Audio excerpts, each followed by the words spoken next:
Holy crap, did you know that TERA was shutting down? Yeah, completely. And no, this is not a joke. As of June 2022, the game will no longer be playable, which, you know what, is, I don't know, kind of a surreal revelation for me to even attempt to grasp. With this somber announcement, though, came a lot of hate. This hate was to be expected. However, at the same time, with all of this hate came a lot of finger pointing, a lot of projection towards the wrong parties responsible for this, which we're going to go ahead here and clear up while also simultaneously discussing the game's closure. Quick shout out to our patrons over on Patreon. This allows you to directly support us if you're interested. Every patron will have their name appear at the beginning of every single YouTube video, and you'll be immortalized in the MMO genre forever.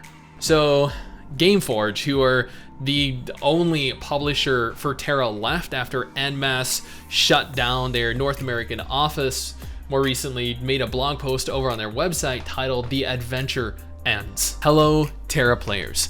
Unfortunately, we come bearing bad news. TERA's developers, Bluehole, have decided to cease work on TERA. After much consideration, the team in South Korea have come to the conclusion that they are no longer able to offer you the exciting and satisfying content that you deserve. And you know what, right there, in their very first sentence, Gameforge openly admitted who was at fault here. Bluehole Studios, the South Korean developers of TERA, and more recently, the developers of Allion. They themselves, not Gameforge, Bluehole, they decided that it was not in their best interests to continue the active development of the game. Players, however, naturally see Gameforge's announcement and then they just immediately jump to the conclusion that Gameforge is a bad publisher and it's all their fault. And that just isn't true. Now, I've had my fair share of poor interactions with developers and with publishers both.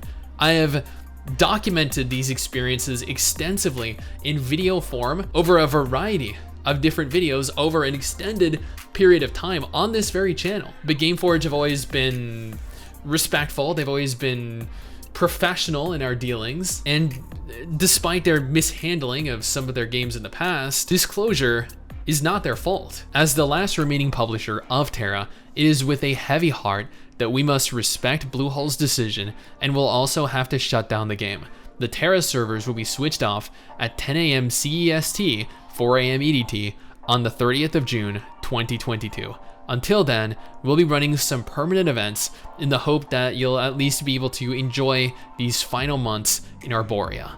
The events in question actually include a 300% increase in loot dropped in every dungeon, triple the loot and gold from Vanguard quests, a reduced entry cost for dungeons, and increased enchantment chances when upgrading your gear, which I'm gonna be real with you guys, should have already been present in the live version of the game. Maybe if Bluehole here had taken the time to make adequate changes to the areas of the game that needed significant improvement, they wouldn't have had to have closed the game. There are games out there that are much older than TERA, that are significantly worse games than TERA, with much healthier populations than TERA has. And despite all this, TERA is generally a better game than almost any other free MMO out there, especially Allion, which again was supposed to be its spiritual successor, and at the end of the day, ultimately turned out to be an absolute dumpster fire. After nearly 10 long years, the TERA legend must sadly come to an end.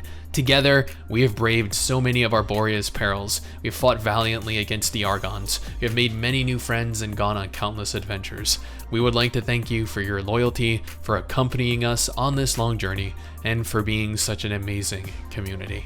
For more details regarding TERA's shutdown, please read our FAQs for any of you that are interested in that.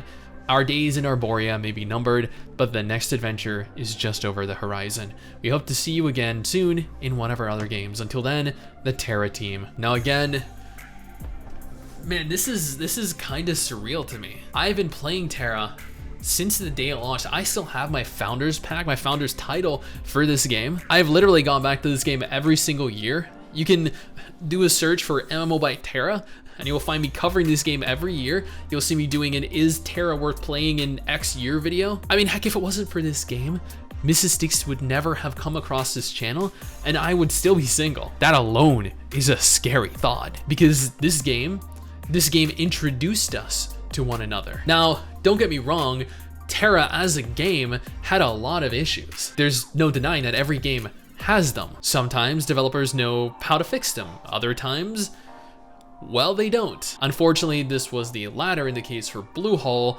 as they've proven that they're not only incompetent when it comes to TERA, but also incompetent equally, if not more so, when it comes to Ascent Infinite Realm, which spent years in active development, and Allion, which is what Ascent Infinite Realm ultimately ended up. Now, Allion, I think I've noted this 2 times already, but that game was the spiritual successor to TERA, and Allion in 30 days managed to decline in terms of active players to a point that TERA had declined to in the span of an entire decade, which really goes to show that the Bluehole of the 2010s is no longer the Bluehole of the 2020s. Any competent talent that they had that helped craft TERA is no longer present. Now, it's always sad to see an MMO shut down, especially when the MMO is as good as TERA is, or TERA was at its core. I guess, I don't know, what we're all thinking now is, what does Bluehole have left to replace TERA with?